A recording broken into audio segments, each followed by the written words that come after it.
bonjour à toutes et à tous. Merci d'avoir répondu présent pour ce point presse sur la rénovation énergétique. Certains d'entre vous sont à distance, d'autres sur site. Alors le principe, on va se donner 3/4 d'heure de présentation. Et puis pour les questions, on prendra le temps d'y répondre et d'échanger après la présentation. Par chat pour ceux qui sont à distance et puis évidemment en direct pour ceux qui sont dans la salle. Alors pourquoi un point presse aujourd'hui sur la rénovation énergétique? Trois raisons principales. D'abord parce que la rénovation énergétique est plus que jamais un enjeu national. Pour mémoire, les bâtiments sont responsables de près de 30% d'émissions de gaz à effet de serre. Et puis la rénovation énergétique est sans doute le levier principal pour réduire les consommations d'énergie, ce qui est évidemment un enjeu très fort dans cette période de tension sur le pouvoir d'achat. Ça, c'est la première raison. La deuxième, c'est que les objectifs nationaux et européens en matière de rénovation énergétique sont fixés en ce moment. Ça ne vous a pas échappé que les objectifs en matière de rénovation de bâtiments se sont invités à la campagne présidentielle. Le président Emmanuel Macron a fixé un objectif de rénovation de 700 000 bâtiments par an. Et puis les directives, ce qu'on appelle le paquet climat des directives européennes, sont débattues en ce moment au Parlement européen. Ils ont même été débattus hier. Donc l'ensemble des objectifs est fixé en ce moment. Et puis troisième raison, c'est maintenant qu'il faut agir, c'est maintenant qu'il faut passer à l'action. Alors peut-être pour commencer un état des lieux rapide, pour revenir sur 2021. 2021 en matière de rénovation énergétique a été une bonne année, avec une activité relativement soutenue en matière de rénovation. Tous les objectifs globalement ont été atteints. La preuve en est, et les chiffres parlent d'eux-mêmes. On finit la 4e période des C2E avec un dépassement de l'objectif, puisqu'on a atteint 115% environ de l'obligation de production de C2E, qui sont évidemment liés à la rénovation, à l'intensité de la rénovation énergétique. Cette activité en 2021 a été portée en particulier par des opérations bonifiées, les coups de pouce en premier lieu, par des opérations d'isolation, beaucoup, et puis des opérations à destination des foyers modestes et très modestes, pour une autre partie importante. Un autre objectif qu'il est important de mentionner, qui a été atteint, c'est la sensibilisation. Pour citer un chiffre de notre baromètre Mon Expert OpinionWay, qui date de la fin de l'année passée, 48% des Français sont suffisamment sensibilisés à la rénovation énergétique, de telle sorte qu'ils estiment que des travaux d'isolation ou de changement d'équipement de chauffage sont indispensables dans leur logement. Donc cet objectif est aussi atteint avec des Français qui sont sensibilisés. Et puis pour finir sur les chiffres 2021, donc les 644 000 logements rénovés grâce à l'ANA et à ma prime rénov. Et puis je vous le disais, en matière de C2E, des objectifs qui sont largement dépassés. Ensuite, 2022, on peut parler d'un désalignement des planètes. Donc 2022, trois facteurs principaux qui sont défavorables à la rénovation énergétique. Le premier, c'est la hausse des prix des matériaux et du transport. Bon, c'est pour partie lié à la guerre en Ukraine. Et ça contribue aussi à des difficultés d'approvisionnement qui sont majeures dans la filière. Le deuxième facteur, c'est la raréfaction de la main-d'œuvre. Nous, ce qui nous remonte aussi du terrain, hein, c'est que la plupart des artisans ont de grandes difficultés à trouver de la main-d'œuvre pour relancer la machine de la rénovation énergétique. Et puis, troisième facteur, et c'est de mon point de vue le principal, c'est un coup d'arrêt important aux aides à la rénovation énergétique, avec en particulier l'arrêt de certaines bonifications et de certains coups de pouce. Alors, pour être un peu plus précis, on vous présente ici le panorama des aides qui sont disponibles pour la rénovation énergétique. Et vous voyez, sans entrer trop dans le détail, vous voyez que 4 coups de pouce ont été arrêtés en 2021, en particulier coup de pouce isolation ou modifiés à la baisse, la fin du coup de pouce chaudière gaz, la fin du coup de pouce thermostat et la fin du coup de pouce chauffage pour les émetteurs électriques. Il y a à mentionner aussi la suppression du facteur 2 qui permettait aux ménages modestes et très modestes de bénéficier d'aides plus importantes.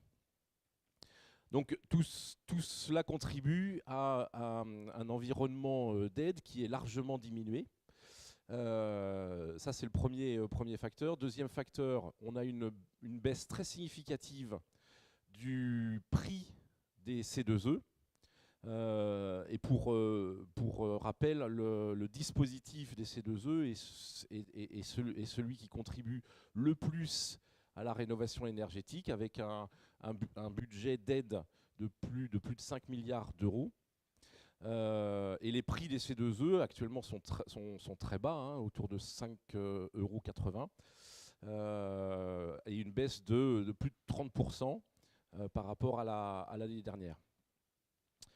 Et puis aussi une complexité réglementaire et des règles qui ont beaucoup bougé et qui se sont largement renforcées, en rajoutant des coûts qui sont sans doute nécessaires, mais en tout cas ça contribue à rehausser encore le coût de la rénovation énergétique.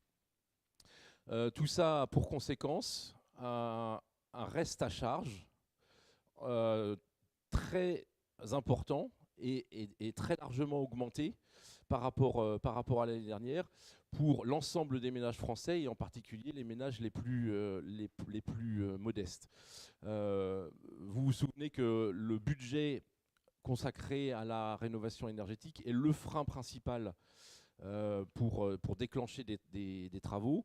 Plus d'un tiers des Français, pour reciter un chiffre du baromètre Mon Expert de l'an passé, un tiers des Français n'ont pas de budget du tout à consacrer à la rénovation énergétique.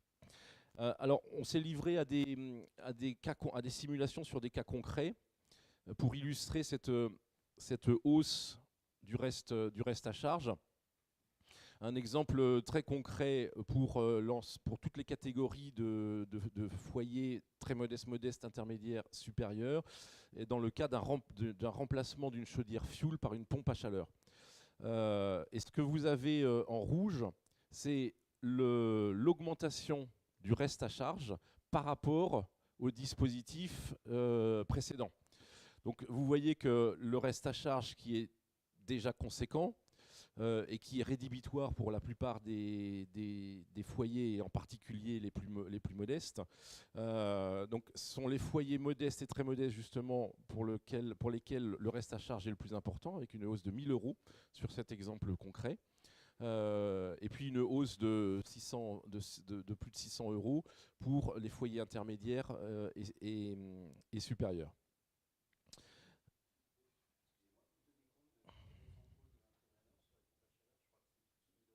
Oui, c'est bien intégré. Oui. Oui. C'est toute aide confondue. Et les dernières modifications. Alors le corollaire, ce qu'on constate après un trimestre d'activité, le corollaire, c'est un coup de frein, un sérieux coup de frein sur l'activité de rénovation énergétique, en particulier sur certaines opérations. L'isolation, les travaux d'isolation pour certaines opérations ont diminué de près de 80% par rapport à l'an passé. Donc on peut parler de plus qu'un coup de frein, c'est presque un coup d'arrêt pour certaines opérations. Et puis, alors les chiffres sont là aussi parlants, hein, avec des chiffres qui sont tout récents, qui sont produits depuis peu par l'administration, et qui montrent, c'est le graphique sur la gauche, avec les opérations de rénovation énergétique engagées sur le premier trimestre 2022 et l'équivalent sur le premier trimestre 2021. Donc vous voyez une baisse significative, et ça se traduit par un rythme, si on prend la photo actuellement, par un rythme de production de C2E par rapport à l'obligation qui est à moins de 40% de l'obligation fixée pour la 5e période. Et puis, on vous remet ici les tendances aussi par rapport aux objectifs, à la fois pour les travaux financés par MaPrimeRénov' et ceux financés par les C2E. Et vous voyez qu'on n'est pas sur la trajectoire, sachant qu'il est tout à fait probable que les objectifs qui sont affichés ici soient rehaussés, en particulier avec le paquet climat européen dont je vous parlais à l'instant. Donc on est loin du compte, on n'est pas sur la trajectoire. C'est dans ce cadre-là qu'on voudrait vous présenter, et Jean-Dominique vous en parlera dans un instant, des propositions concrètes qui sont qu'on peut rapidement mettre en place, et qui sont extraits de notre livre blanc sur la rénovation énergétique, pour encore accélérer, pour atteindre les objectifs nationaux et européens, pour renforcer les dispositifs d'aide, et en particulier le dispositif des C2E, dont je vous disais que c'était sans doute un des plus efficaces.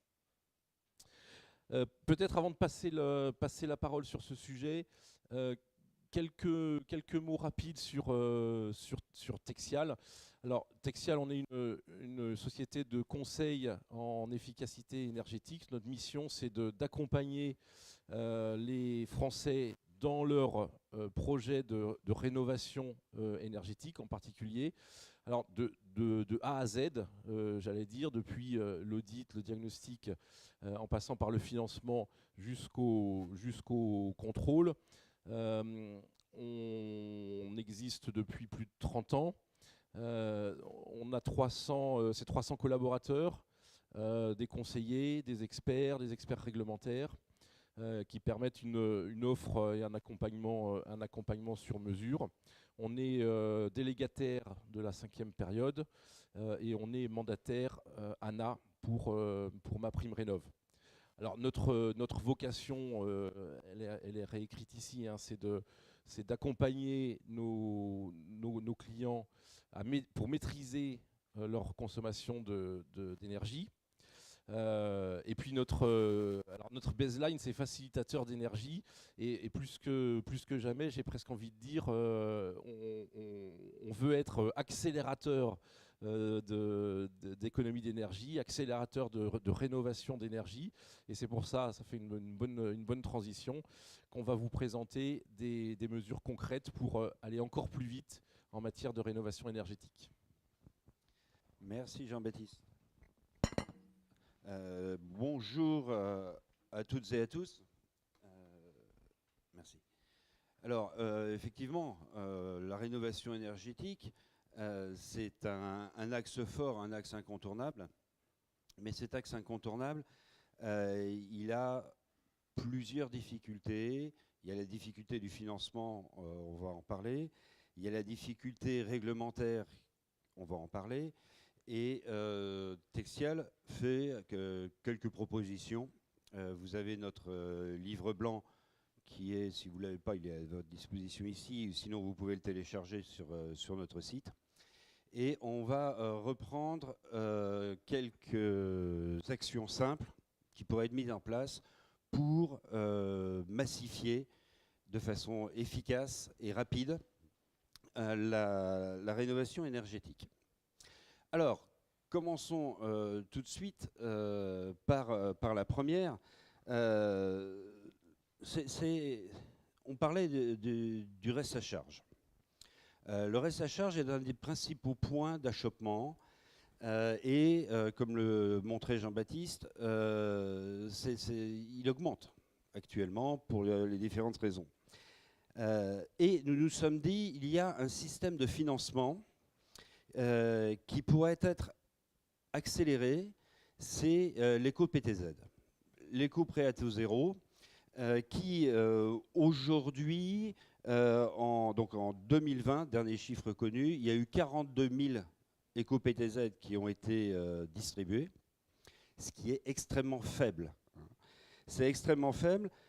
C'est uniquement 7% des ménages modestes qui ont utilisé ce levier financier. Le montant moyen du prêt était d'environ 12 000 euros. Et en fait, il faut utiliser cette opportunité pour accompagner dans la rénovation énergétique. Alors, pourquoi ce n'est pas fait? Ce n'est pas fait parce que l'éco-PTZ n'apporte pas de rentabilité financière par les établissements bancaires. Notamment, un point tout simple, on a tous contracté un jour ou un autre un prêt, il y a des frais de dossier. Et sur l'éco-PTZ, il n'y en a pas. Il n'y en a pas, et les frais de dossier, c'est entre 500 et 2000 euros selon les cas. Et il faut donc que l'on puisse inciter les établissements financiers à proposer ces éco-PTZ de façon à ce que, naturellement, la population française qui veut aller dans la rénovation énergétique s'oriente vers ce financement. Alors, le schéma, l'idée, elle est très simple. Hein. Je rappelle qu'un tiers des Français n'a pas de budget pour sa rénovation énergétique. Et donc, l'idée, c'est tout simplement de créer une fiche certificat d'économie d'énergie pour les C2E. Cette fiche, elle fonctionnerait selon le schéma habituel et classique des C2E. Alors, le schéma peut faire peur, mais en fait, c'est relativement simple. Un particulier veut faire la rénovation énergétique. Il constitue un dossier auprès de la banque finance, et il y a une acceptation par la banque du prêt éco-PTZ. Ce prêt, derrière, la banque dépose l'accord de prêt et l'acceptation du prêt auprès d'un délégataire. Le délégataire verse une prime à la banque, et cette prime va correspondre aux frais de dossier que normalement la banque aurait pris pour tout prêt classique. Derrière, schéma classique, contrôle de dépôt et octroi des certificats d'économie d'énergie que le délégataire remet sur le marché et de façon à équilibrer le système économique. Donc comme on voit, c'est un système qui est relativement simple, qui n'a pas de coût pour l'État. Ça, c'est important. Aujourd'hui, les finances publiques sont ce qu'elles sont. Elles ont souffert avec la crise que nous venons de traverser. Et l'axe gouvernemental est tourné vers la défense du pouvoir d'achat. Ça serait une méthode de le faire. Je rappelle que les C2E sont des financements privés. Donc ça, c'est... Et alors, on pourrait avoir quelque chose de très simple. Je crois qu'il faut arrêter de cette folie de construction extrêmement complexe. Il faut aller vers la simplification. Et la massification passe par la simplification. Donc, un prêt, à titre d'exemple, on pourrait avoir un prêt sur un foyer dit classique qui aurait une valorisation d'équivalent C2E à 1 500 € et sur un foyer précaire de 2 000 €. Ça, c'est la première proposition que l'on fait. La deuxième proposition, c'est de créer une fiche qu'on va appeler une fiche audit. Alors, si on veut aller dans la performance énergétique sur le long terme, aiguiller les foyers vers une roadmap de performance énergétique, il faut les accompagner. Autour de nous, même un bon nombre de personnes initiées à ce domaine-là, si on veut le faire, les travaux chez nous, on ne sait pas par quel bout les prendre. Et donc, faire une fiche audit. Alors, une fiche audit énergétique, c'est financer, trouver un moyen de financement de cette analyse du logement, de cette analyse qui permettra de faire les bons travaux dans le bon ordre. 71% des Français souhaitent être accompagnés dans la rénovation énergétique de leur logement.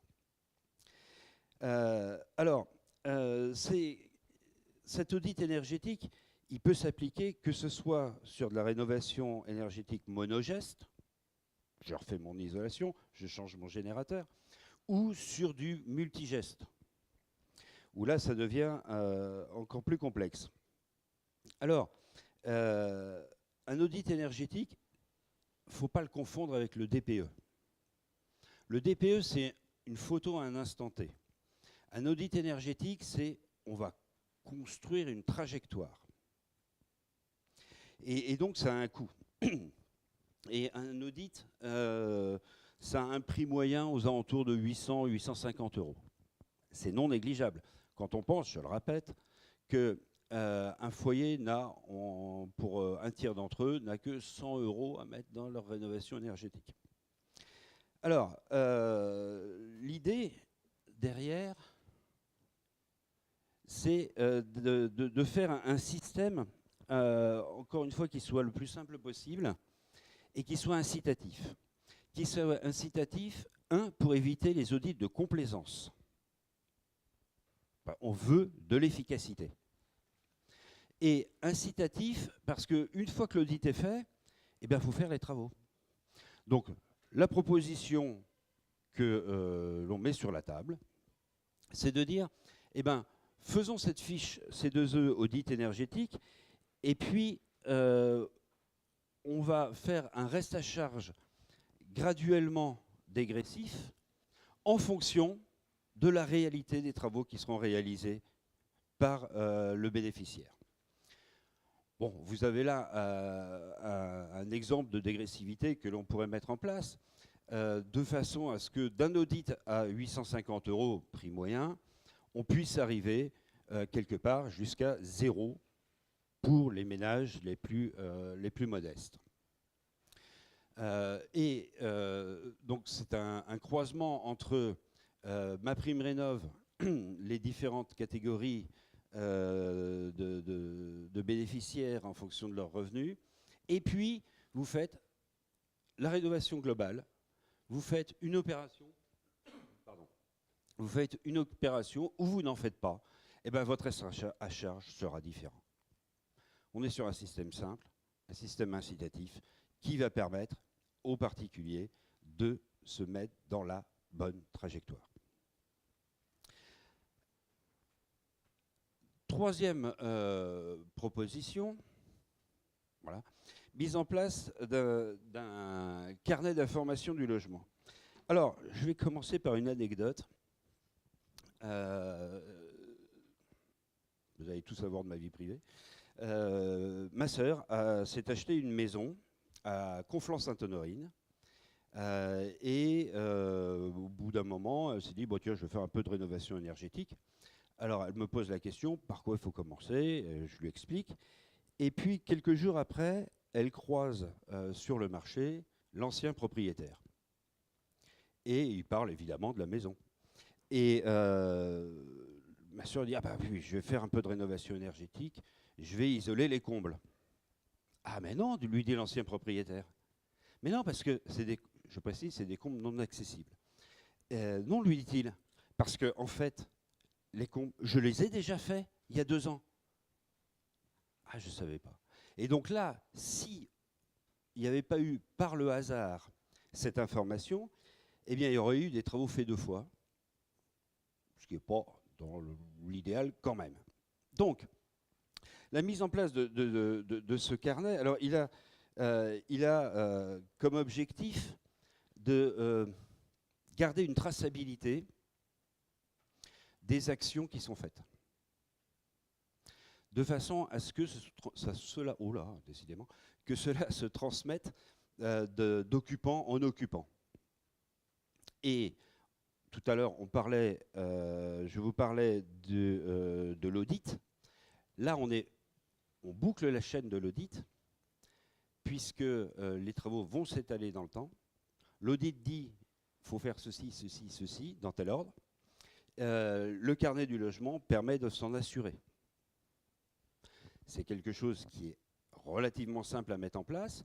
Ça sera un document supplémentaire lors de la signature d'un acte de vente par un notaire. Bon, il y a déjà ça de papier, hein. Mais là, ça sera, voilà, on aura une traçabilité et on aura une vision temporelle de l'évolution du logement sur son chemin. C'est aussi une façon de sensibiliser. Sensibiliser le bénéficiaire, puisque c'est un document qu'il va avoir en main. Il va dire, ah bah oui, ah bah tiens, il y a eu ça qui a été fait. Ah, c'est pas mal. Ouais, mais bon, est-ce que je ne pourrais pas faire mieux? Et donc, voilà, c'est un élément supplémentaire, un élément de choix, un élément de guide, un élément de suivi. Quatrième proposition que l'on souhaite mettre en avant ce matin, c'est ce qu'on a appelé le plan de formation. Alors, Jean-Baptiste le disait tout à l'heure, les artisans ont beaucoup de difficultés à recruter, beaucoup de difficultés à garder leur personnel, et la réglementation devient de plus en plus complexe, de plus en plus lourde. Une des solutions, je ne suis pas en train de vous dire que c'est la seule et unique, mais une des solutions, c'est de prendre le problème à la racine. Et ça va passer par la création d'un parcours de formation, un parcours de formation qui va commencer dès le primaire. On le voit déjà en primaire, où il y a une sensibilisation des enfants à l'environnement, à l'écologie, à l'économie d'énergie, etc. C'est une formation, une sensibilisation qui doit se poursuivre tout au long de la formation de l'enfant, puis de l'étudiant, puis du professionnel. Cette formation, elle va prendre plusieurs formes. Elle va prendre notamment une forme qui est celle d'accompagner les professionnels sur la gestion de l'économie d'énergie, sur la gestion des dossiers, sur les aides qui peuvent être pour eux des leviers et pour les bénéficiaires des sources d'économie et des incitations à réaliser les travaux. Bien évidemment, il ne s'agit pas de se substituer aux formations professionnelles actuelles, il s'agit d'apporter un complément. Ce complément, il se fait par il peut se faire par plusieurs organismes. Et Texial s'est lancé sur le sujet il y a maintenant quelques temps, en créant notre propre école Texial, qui a pour finalité d'accompagner les artisans sur les évolutions, en particulier les évolutions réglementaires, et faire en sorte que les travaux répondent à l'ensemble des règles de l'art qui sont dictées par, entre autres, le Centre scientifique et technique du bâtiment, le CSTB. Cette approche de formation globale, il faut bien avoir en compte, en tête, pardon, que c'est un levier fort. Juste, je voudrais vous rappeler 2 chiffres. En 2021, sur la rénovation globale des logements, la rénovation performante, il y a eu, je vais dire que, malheureusement, 1172 maisons individuelles qui ont été rénovées et 36 logements en copropriété. Alors qu'il y a besoin de massifier, ça a été démontré tout à l'heure. Juste pour rebondir sur la difficulté des artisans à embaucher, The Shift Project a estimé à 110 000 le nombre d'emplois manquants dans le secteur de la rénovation énergétique pour atteindre les objectifs fixés. 110 000. Texial cherche à participer à cet effort par le biais du parcours de formation que nous mettons en place. L'intérêt, il est multiple. Pour le professionnel, pour le particulier, pour le logement, pour l'environnement. Et sur le logement, faut bien avoir en tête qu'il y a de plus en plus ce qu'on appelle une valeur verte du logement. C'est-à-dire qu'il y a une prime à la vente sur les logements peu énergivores. C'est aussi un levier à utiliser. Il y a même des réflexions d'avoir des taux modulés sur les droits de mutation en fonction de l'étiquette énergie. Voilà. Tout ça, c'est des incitations. Alors, il faut bien voir une chose, c'est que dans la rénovation énergétique, on peut la faire de multiples façons. Je vous en ai parlé tout à l'heure. Mais il faut aussi prêter attention à l'analyse de cycle de vie des matériaux utilisés. Une bonification C2E sur l'emploi de matériaux biosourcés en circuit court serait aussi un levier pour toute cette industrie qui cherche à se mettre en place. Et c'est aussi une reconnaissance des industriels qui font des efforts pour limiter l'impact environnemental et les émissions de CO2 qui sont liées à leur production de matériaux. Là aussi, un petit levier supplémentaire.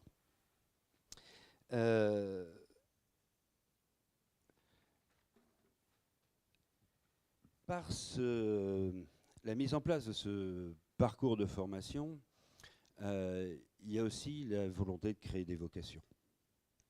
Le métier du bâtiment est un métier absolument passionnant, extrêmement diversifié, à la fois qui paraît simple comme cela, mais qui est d'une complexité extrême. L'art de construire, on parle d'architecte, l'art de construire doit comprendre un volet absolument nécessaire en termes de performance énergétique. J'en parlais tout à l'heure d'un étudiant en école d'archi à qui j'ai posé la question Est-ce que tu peux me dire combien de temps de formation, enfin, qu'est-ce que tu as eu comme formation sur la performance énergétique du logement? Il me dit, bon, je ne veux pas souvenir de ça. Et il revient vers moi quelques jours plus tard et il me dit, bah, j'ai fouillé dans mes archives, j'ai eu 3 heures de cours. 3 heures de cours sur tout un cursus d'architecte pour la performance énergétique. Il y a là un levier, un décalage que nous nous devons de combler.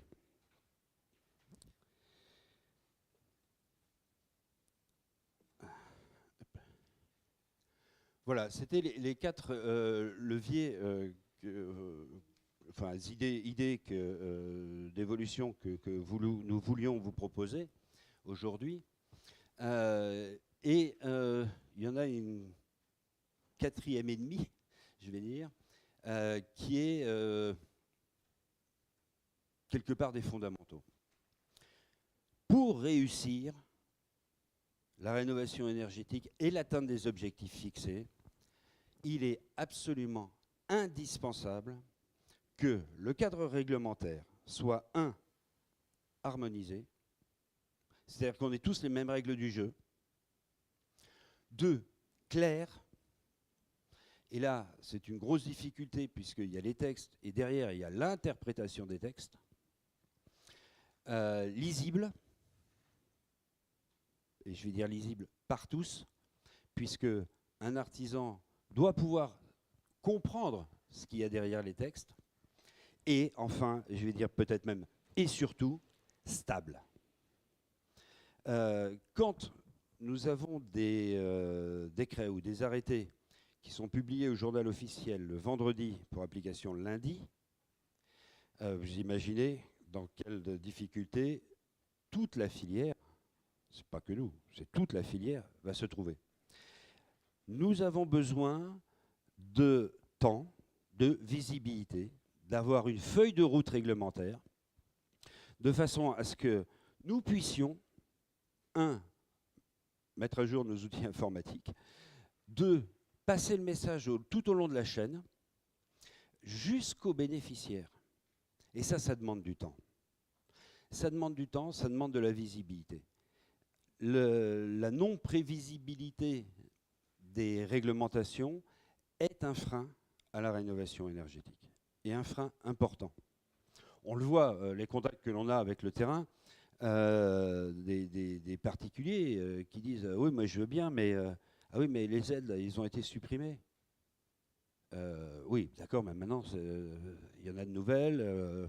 Vous parliez tout à l'heure des 1 000 € supplémentaires. Ah bah oui, mais je fais mes travaux, j'en ai pour 3 mois. D'ici là, s'ils me changent les règles du jeu, qu'est-ce que je fais? Donc vraiment, on a besoin de cette stabilité pour former, pour transmettre sur toute la chaîne, et c'est long, sur toute la chaîne, les règles du jeu. Voilà.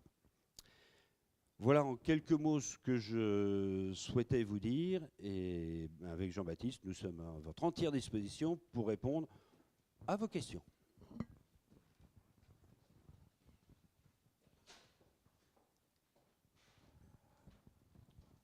Oui. Micro, voilà. Oui, bonjour. Florent Lacasse de Bâti Actu. Je voulais vous poser une question sur l'accompagnateur Rénov, qui rejoint pas mal des sujets abordés. Est-ce que c'est une usine à gaz de plus? Est-ce que ça va aider à améliorer l'offre globale? Quelle est votre vision là-dessus? Sachant qu'on attend le texte, je crois, d'un jour à l'autre. Alors, comme vous dites, le cadre et les modalités sont pas encore arrêtées.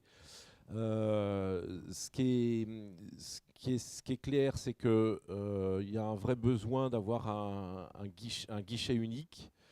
Nous, on pense que sur le principe, c'est une vraie attente.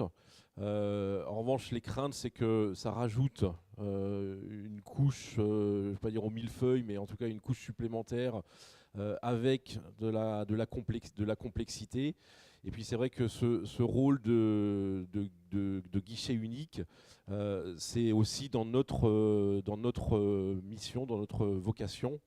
Donc il y a une articulation à bien penser entre les rôles publics et les rôles privés. Et tout ça, je pense, est encore à définir. En tout cas, cette première année est une année de test ou de mise en place sans privé. Et la définition de la participation du privé est en cours, quoi. C'est ça. Pardon, ce que j'avais compris, c'est que a priori les délégataires C2E, enfin ou même des acteurs comme vous qui ne sont pas que délégataires C2E, mais seraient exclus, même en 2023. Parce qu'il fallait, enfin j'ai plus les détails en tête, je suis désolé, mais vous le devez savoir mieux que moi, pas de lien capitalistique, enfin il fallait qu'il y ait une objectivité, une neutralité. Ouais, alors le débat est en cours. Nous, on souhaite pouvoir participer. Parce que, encore une fois, c'est notre mission, c'est notre ADN depuis des années. Et on pense aussi que ajouter un autre acteur ou un autre acteur au dispositif, avec la même mission que certains acteurs qui sont déjà présents sur le terrain depuis des années, ça contribuerait à complexifier et en tout cas à pas donner de visibilité et de simplicité au foyer français. Oui, pour compléter, n'allons pas dans la complexification. On vous a parlé d'audit. On vous a parlé de DPE, d'axes de développement. Si un bénéficiaire ne peut pas avoir un guichet unique, c'est décourageant. Donc c'est pour ça que, on attend les textes avec impatience, mais nous pensons que le bénéficiaire doit pouvoir rentrer le plus simplement possible dans son schéma de travaux.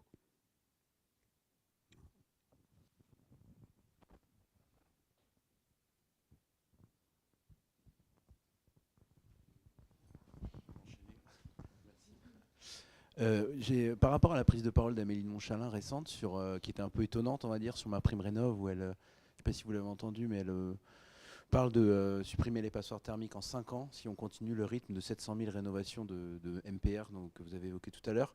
Donc en faisant un peu un amalgame rénovation simple, rénovation globale, ou alors c'est qu'ils vont dynamiser la rénovation globale massivement dans ce quinquennat, je ne sais pas. Comment vous le recevez? Est-ce que ça vous met... j'ai interviewé pas mal d'acteurs qui étaient un peu inquiets de voir ce flou un peu, qui n'était pas forcément de bon augure, même si on peut espérer qu'un ministre du Logement ou une ministre du Logement sera nommée après législative, ou est-ce que c'est plutôt bon signe, vous dites Alors, oui, on a entendu ces déclarations. Ça me paraît être un objectif un peu ambitieux dans le cadre des aides qui existent actuellement. Les C2E, principal levier financier, 5 milliards d'euros par an, les C2E ont vu leur valeur baisser. Prix du C2E, mais aussi certaines fiches, notamment des fiches isolation, qui ont vu leur valorisation en termes de kilowattheure CUMAC économisé, ont vu leur valorisation baisser entre 30 et 50%. Si on veut accélérer, et c'est un besoin, c'est nécessaire, si on veut accélérer la rénovation énergétique, il faut que l'on ait une visibilité long terme. Il faut qu'on ait cette visibilité long terme, il faut qu'on ait cette stabilité. Il ne faut pas faire des allers-retours. Il ne faut pas un jour dire, bah tiens, hop, on va réviser telle fiche, bah voilà, la valorisation, elle perd 30%.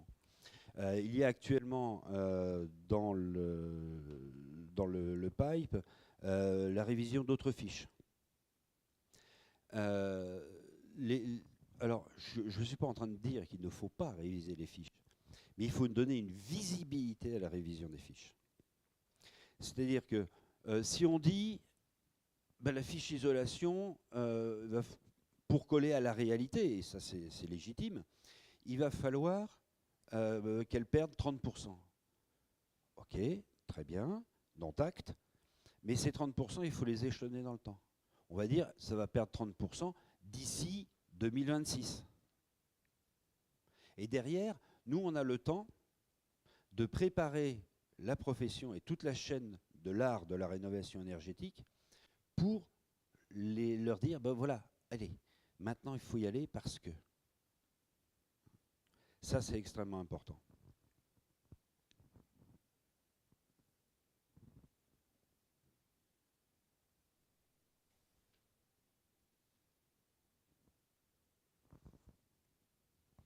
Est-ce qu'il y a des questions à distance?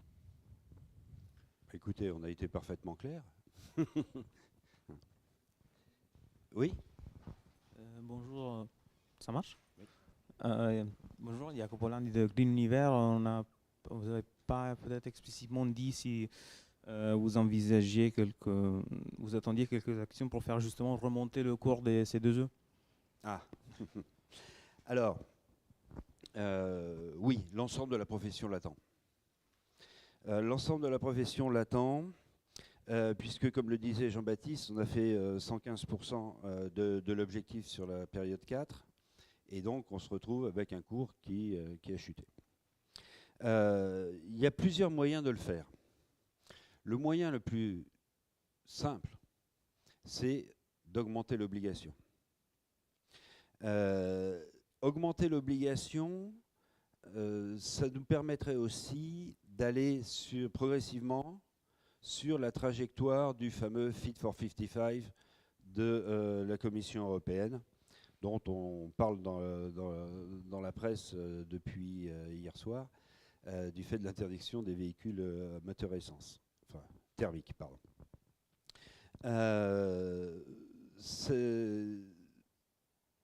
Cette obligation, il faut avoir un signal clair, il faut avoir un signal fort, mais il faut aussi avoir un signal économiquement acceptable. C'est-à-dire que le système des C2E, c'est un financement privé, comme je le rappelais tout à l'heure. Augmenter l'obligation, oui. Au niveau de l'excédent de la période 4, oui. Mais applicable sur les contrats de fourniture d'énergie qui ne sont pas encore signés à aujourd'hui, puisque sinon, on déséquilibre le modèle économique.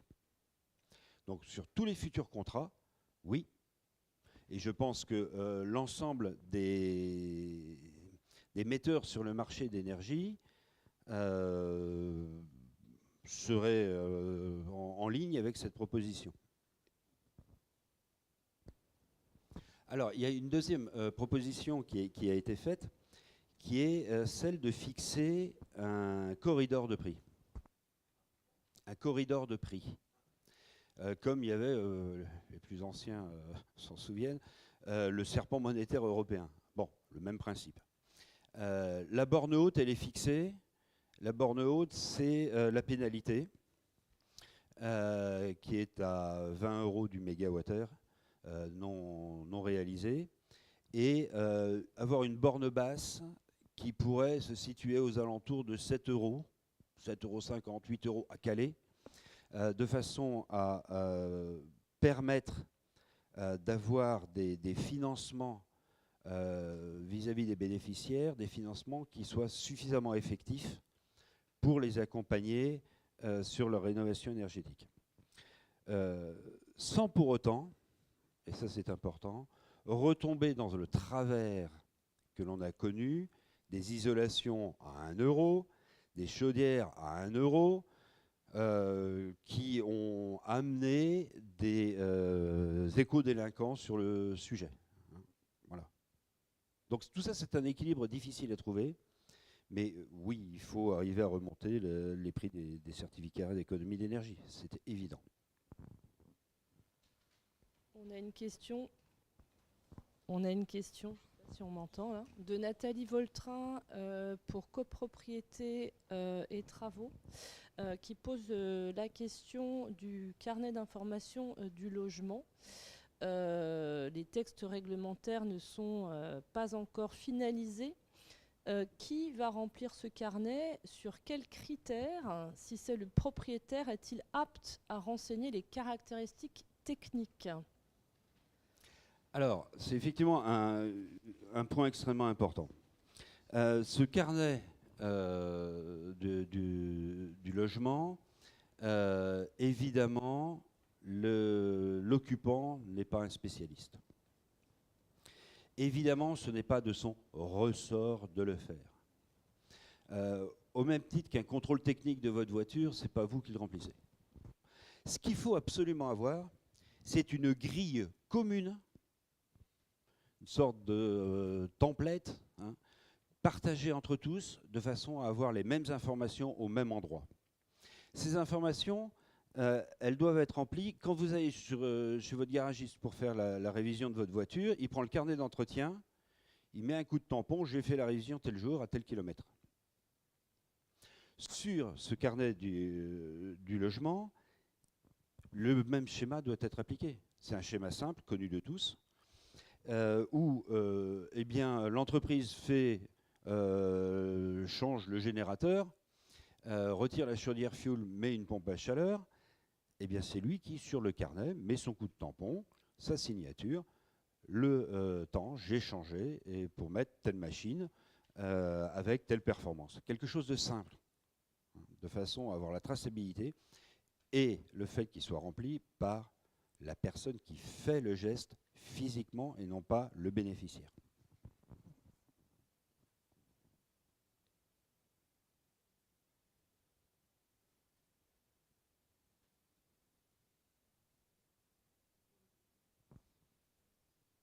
Bien. Bah écoutez, je te laisse le mot de la fin. Oui, peut-être pour compléter, et ça sera le mot de la fin à votre question sur Amélie de Montchalin. Je crois que on le voyait, on n'est pas sur la trajectoire des objectifs existants qui sont déjà ambitieux, mais il est très probable qu'ils soient encore augmentés. Donc il faut laisser le temps au gouvernement de fixer ces objectifs ou de les revoir, et puis surtout de prendre les mesures nécessaires pour les atteindre, et l'ensemble des modalités du dispositif pour renforcer encore et accélérer la rénovation énergétique. Moi, je crois qu'il faut laisser un petit peu le temps, et pour le moment, les signaux sont plutôt favorables. En tout cas, tous les acteurs du secteur, et Texial en particulier, appelons de tous nos voeux à une accélération de la rénovation énergétique. Merci à tous, à distance et ici, et à bientôt.